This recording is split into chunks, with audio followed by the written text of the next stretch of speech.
In this video, I'm going to take you through the best fruits for a low carb or ketogenic diet. By the end of this video, you will know which fruits you can eat and which you might need to be a bit more careful of. It's a controversial topic, so let's get going. Hey Carb Dodgers, I'm Dr. Dan Maggs. It's been over 3 years since I lost 30 kilograms by carb dodging, and this channel is all about helping you do the same. I release new videos every Tuesday, so be sure to hit the subscribe button and click the bell to get notified when I release a new video. Today we are diving into fruits, and it's important because this is an area where I see a lot of mistakes being made by people who are new to low carb or ketogenic diets. Cutting fruits can be a difficult mindset for a lot of people to accept because fruits have for a long time had this reputation of just all being great for our health. Just look at the front cover of most so-called health magazines and you'll see images like this one. But a lot of fruits are quite high in sugar. And if you're someone who's never been overweight and are metabolically healthy, then yeah, you may well be able to eat whatever fruit you want without any issues. But we're now realizing that being overweight simply isn't just a problem of overeating,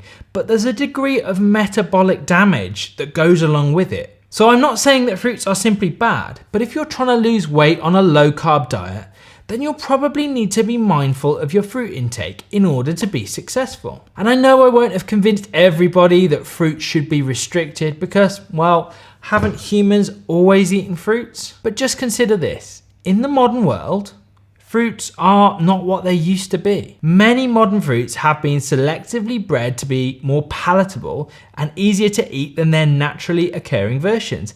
And that means they have a higher sugar content and a much lower fiber content. And the supply of our fruits has changed. Think about where you live. Do fruits grow in the wild all year round? Fruits are typically seasonal and therefore we wouldn't naturally have year-round access to fruits such as we do due to modern agricultural techniques and international fruit shipping. Now, if you saw my last video about low-carb vegetables, and the link's up here by the way, then you'll know that I set the threshold for what I called a low-carb vegetable at 5 grams of net carbs per 100 grams. And there were a few items in there which were technically fruits in the botanical sense, such as tomatoes, avocados, and members of the squash family. But we're talking about fruits in the culinary sense here, and unfortunately, there aren't many fruits that hit that same threshold. Now, some berries just about fall into that category. Raspberries and blackberries are just 5 net carbs per 100 grams. Strawberries only just miss out at 6 net carbs, but blueberries have about double the carb content of these at 11. So if you're on a strict ketogenic diet where you're aiming to consume less than 30 grams or even less sometimes in a day in order to stay in ketosis, then it's easy to see how you could quickly use up your daily carbohydrate allowance with just a few handfuls of these berries. Lemons also fit this category at 5 net carbs per 100 grams, but lemons are one of those fruits that you tend not to eat a lot of. You use a small amount maybe in cooking or slices chopped up in water to drink.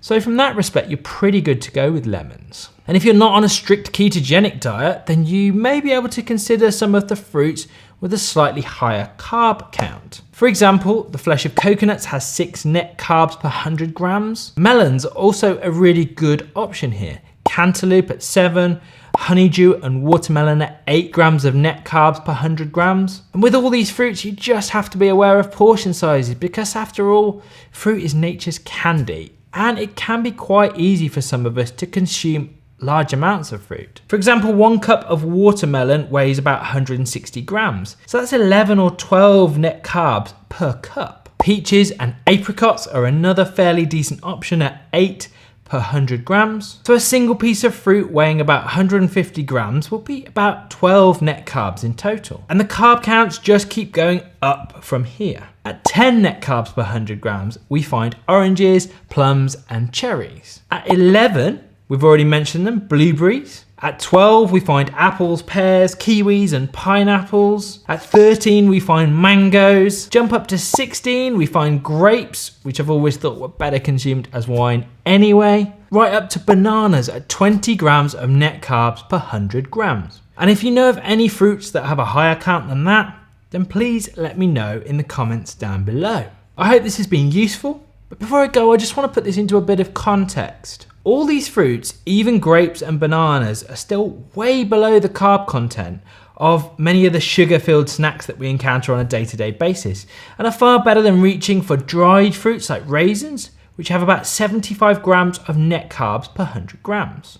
And the same goes for fruit juices and fruit smoothies, which are similar in their sugar content to full sugar sodas. Now, this video is part of a playlist that you can find on my channel, which is called What Can I Eat on a Low Carb Diet? And I'll put a link to that playlist in the last 20 seconds of this video, and you can click on that to view all the other videos that I've made in this series about different food groups. Or if you want a downloadable guide, then we've put together a guide to the carb content in different foods, which includes fruit, nuts, vegetables, and we've covered some of the more tricky areas such as seafoods, as well as low carb drinks and alcohol. And the link to get that will be in the description down below this video. I hope this video has been helpful. If it has, then please give the video a like so that I know to make more like this. Subscribe to my channel and hit the bell if you want to get notified whenever I release a new video. The playlist I mentioned is now linked on screen over there, and I'll see you next Tuesday.